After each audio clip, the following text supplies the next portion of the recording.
Tomorrow we've got PSATs.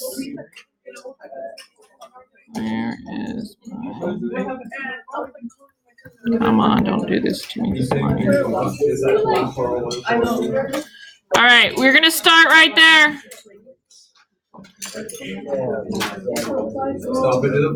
Is everybody ready? We're going. My goal is to get through these quickly because I have to get down to Coston to go with the second graders to the Wild Animal Park. Take pictures. So I will take pictures, but it's going to be an exciting day. We don't get back till 5. Yeah, super stoked about that. All right, here we go. You guys ready? So all this is up here. I just want to show you. It's notation, okay? Usually it's just a line. Apparently I grabbed a funny bracket at the top of the line. It's just supposed to be dy dx. It's a line of notation. All this means is take the derivative, plug in 2. Okay, so can we handle that? Take the derivative, plug in 2. It's no different than saying like f prime of 2. All right, it's just the way you write it if we're in dy dx notation. All right, so which rule are we doing? Product or quotient? Quotient. Why quotient? There's a division. All right, so which one's red? Good. And then we're underlining that in red. Underlining the bottom one in green. Oops. And then I'm going to go ahead and take the derivative if this is right. All right, so y or dy dx, because I'm in that funny notation. I don't have to do that. I could have written y prime. All right, but I'm staying consistent with the notation. All right, dy dx equals. I take the derivative of the red. What's the derivative of the red? 2x. Good. And then I keep the green the way it is. 2x cubed minus 1. What operation goes in there? Minus. Good. Then we're going to keep the red the way it is. X squared minus 3. Take the derivative of the green. What's the derivative of the green? 6x squared, right? All over the green squared. All right, I'm going to fix it up. Get rid of that because that looked bad. Okay, now I'm going to track where it went where. So red derivative, red original, right? Green original, green derivative, green squared. When we go to plug in, I would not try to simplify the algebra because simplifying the algebra, then you make a mistake twice, right? Possibly with the number and the algebra. It's better to just plug the number in. You're more likely to be accurate, okay? So we're going to use this funny notation to plug the number in. So dy dx when x equals 2. All right, so 2, what's going in for that x? 2 times 2 times 2 cubed minus 1 minus 2 squared minus 3 times 6 times 2 squared. I'm literally showing every little step, right? Over 2 times 2 cubed minus 1 squared. I have no clue how it's going to come out because I totally made up this problem. So at like, I don't know, 3:30 this morning. All right. My husband took care of the baby all night. At 2:30, I popped up and I was awake. So, because I didn't have to deal with the baby all night. All right. So what is 2 times 2? 4. All right. 2 cubed is 8 times 2. Minus 1 would be 15. Okay. 2 squared. 4 minus 3, 1. Okay, that's kind of nice. 2 squared again is 4 times 6 is 24. All over, let's see. We already know the inside should be 1, right? No, it's not 1. 15. 15 squared. All right, so 4 times 15 is 60 minus 24 over 225. So what's 60 minus 24? 36? Yeah. 36 over 225. Let's see, 7, 8, 9. 3 probably goes into both of those. 3 goes into 36 how many times? 9. 12. We all are bad at multiplication and division today, apparently. It's okay. I woke up 10 minutes ago. Okay. All right. How many times does 3 go into 225? How many into 22? 7, right? And then into 15? 5. I don't think, is anything else go in those? Oh, it can go again, can't it? We can go 3 again. I didn't pick good. All right, so 4 and 25. You guys know the trick on 3s, right? You add the digits up. If you add the digits up and it's divisible by 3, you can divide it by 3. That's how I know that so fast. All right. If you add the digits up, so what's 2 plus 2 plus 5? 9. So I know the whole thing's divisible by 3 because 3 divides 9. Okay. All right. Let's look at the next one. Shh. Let's keep going. All right. Yes. No, it's a different code because I'm using the Surface. Because yesterday the big computer just drove me bananas, so I went back to this. Are we good now? 251-995-162. All right. Go back to this thing. Come on. Okay, let's look at the next one. All right, so what am I going to underline in red on this one? Cosine of theta. Okay, and then what would get underlined in green? Theta squared. Good. All right, so it is a little bit of trig. I am eventually supposed to plug in pi over 2. I do not do that until the end. Do not plug it in at the beginning because you don't have the derivative yet. All right, so g prime of theta equals derivative of the red, which is what? Negative sine theta. Not a bad idea to put parentheses around it. Keep the green the way it is. What operation? Minus. Okay, keep the red the way it is. So cosine theta. Derivative of the green is what? 2 theta all over theta squared. Right? Because I got to square. I put that in there plus square it. I'm going to track what happens. So derivative of the red original. Green original, green derivative, green squared. All right, should I try to simplify that? No, just plug in. So tell me you're plugging in g prime of pi over 2. Remember, pi over 2 is up here, right? So it's out 0, up 1.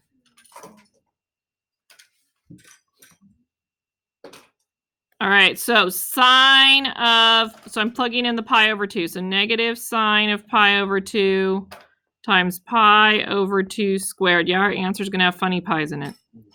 All right, minus cosine of pi over 2 times 2 pi over 2. And then pi over 2 to the 4th power, because it's squared.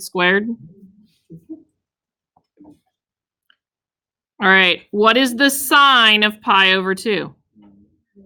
It's 1. So negative 1 times pi squared over 4, because I squared everything. What's cosine of pi over 2? 0. Does it even matter what the back part is? Back part's pi, but it doesn't matter because it's going to go away. That's pi over to the 4th over, 16? Is that right? 2 to the 4th? All right. If I was going to simplify it a little bit, okay, I could multiply by the reciprocal of the denominator, right? So negative pi squared over 4 times 16 over pi to the 4th. 4 goes into 16 4 times. That would go into this twice, right? So negative 4 over pi squared. 2 to the 4th power right here. Make sure I'm right. What's wrong, Natalie?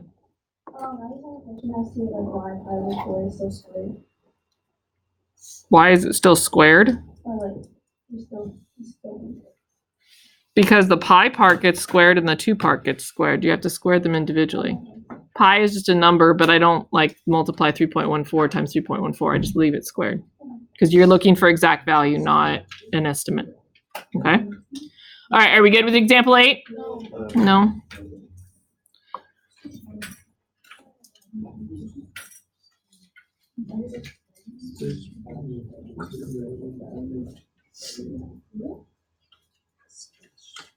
All right. We good now? Wait.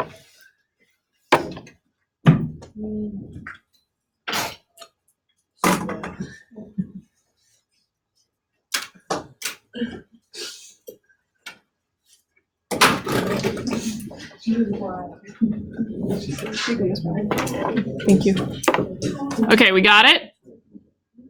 And I'm going to the next one. All right.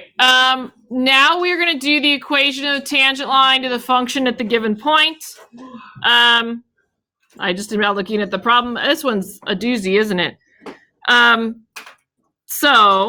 what I can do with it. I'm going to rewrite this to begin with. So y equals 3 minus this here. I'm going to rewrite because it's like 1 over x, right? Can't I bring that up as x to the negative 1 power, x plus 5? Now that looks like I can do it with just a single quotient rule. Okay. All right. So if I'm looking for equation of a tangent line, I shouldn't have gotten too far out of the instructions. What 2 things do I need? Slope and point. What do I have? Point. How do I get the slope? I got to find the derivative, right? And then plug the value in. So I'm going to find the derivative of this thing. What rule am I going to need?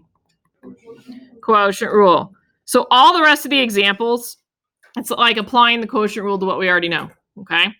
So underline that one, the top one in red, bottom one in green. All right. And then we're going to start taking our derivative. So derivative of the red. So what happens to the 3? Goes to 0. Then I got negative 1 times negative is going to be positive x to the negative 2. Okay. And then keep the green one the same. What operation in between? Minus. Okay. Keep the red one the same. 3 minus x to the negative 1 power. And then the derivative of the green is what? 1 all over what? Green squared.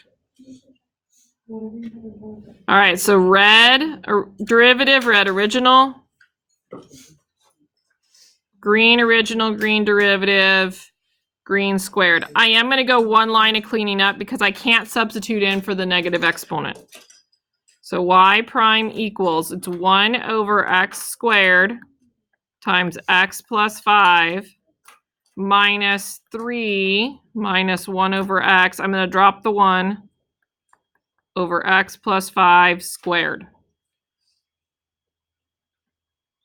What are we going to now substitute in? Negative 1 for the x. So I actually need to tell the grader I'm plugging a negative 1 in. I can't just say y prime equals. Okay, I need to tell them what y prime is equal to, or what I'm plugging in. All right, so I'm plugging in the negative 1. I'm going to do some work in my head. What's negative 1 squared? 1. Negative 1 plus 5 minus 3 minus 1 over negative 1. What's going to happen with the double negative?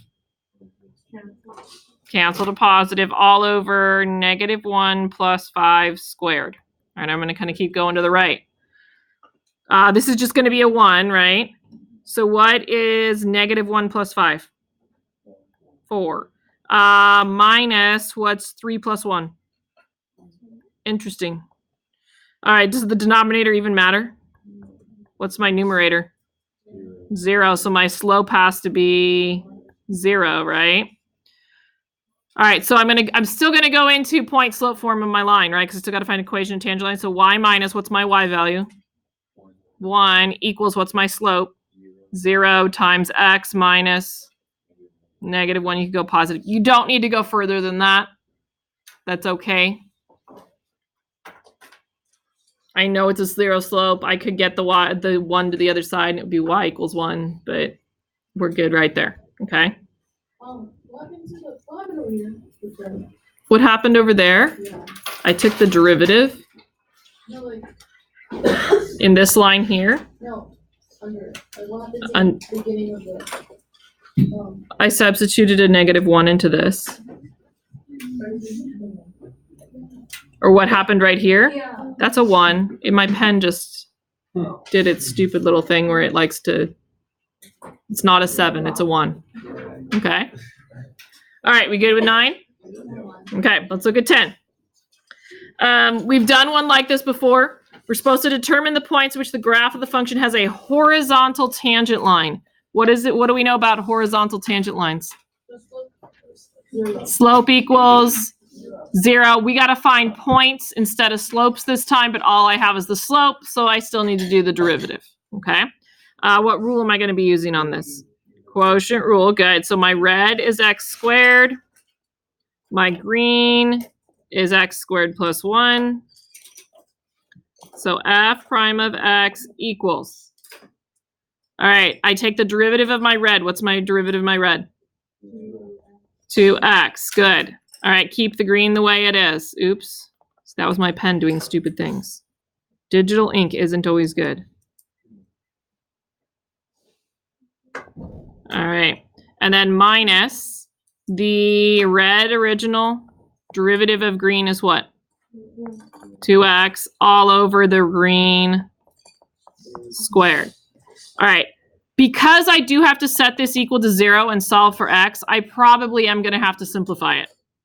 Okay. So I'm going to start with simplifying my numerator a little bit. I'm going to do something with my denominator at the same time. So I'm going to distribute that in. So what's 2x times x squared? Good. 2x times 1. 2x. Good. X squared times 2x. Negative 2x cubed. When I multiply, can't I multiply that to the other side? That would be the opposite of it, right? So what's 0 times that mess? 0. All right, what happens with my x cubes? Don't they cancel? So 2x equals 0. What's x equal to? 0. So to get y, what do I do? This is a terrible problem. Don't I plug it back in here to get y?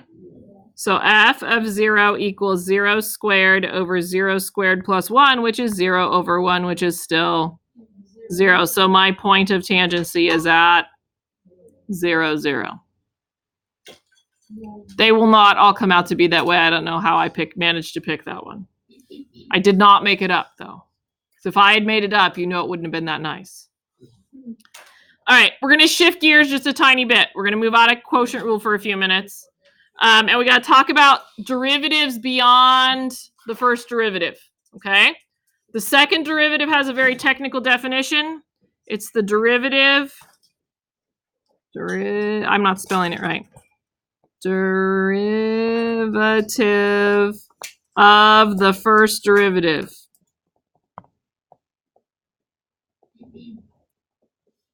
Bet you couldn't have guessed that.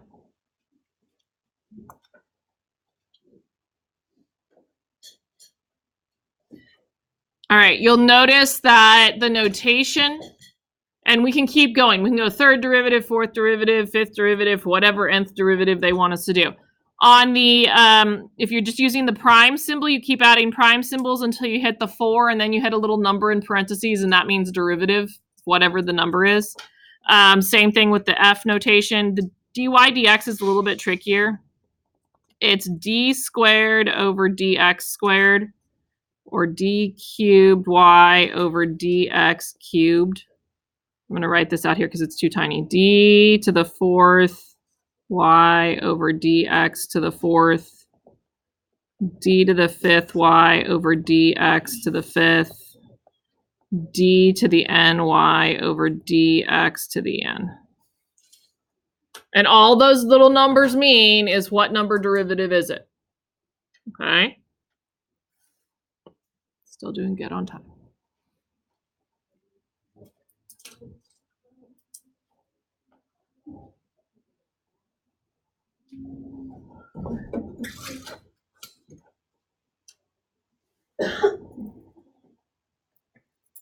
All right, we got it.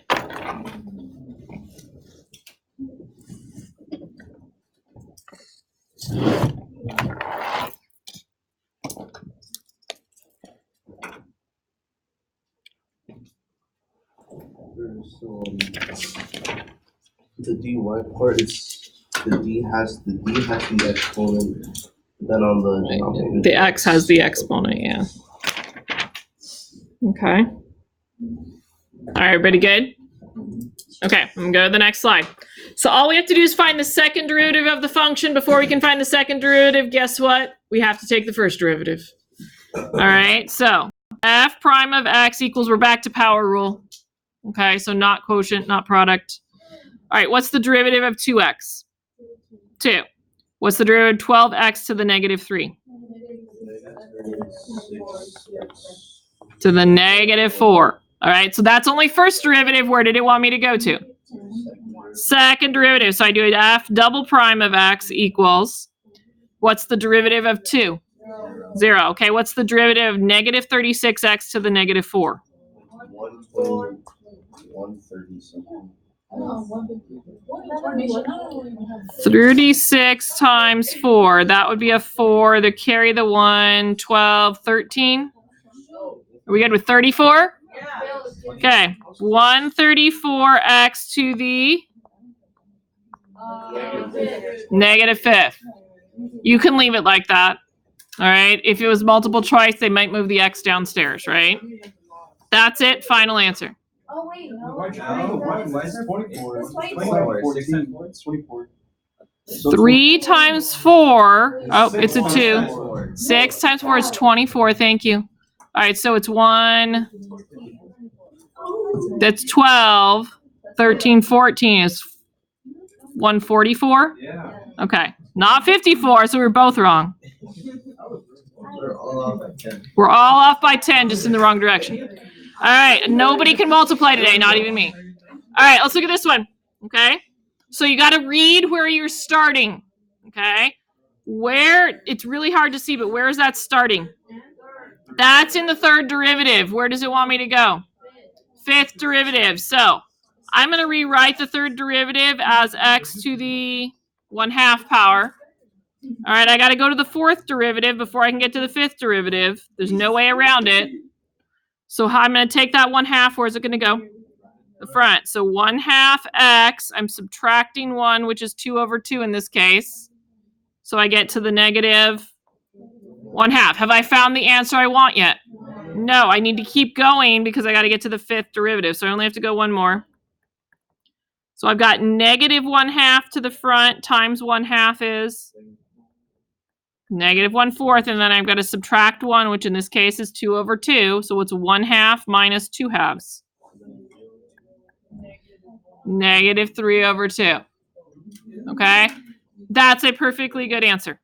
Okay. And I believe that's it, right? Okay.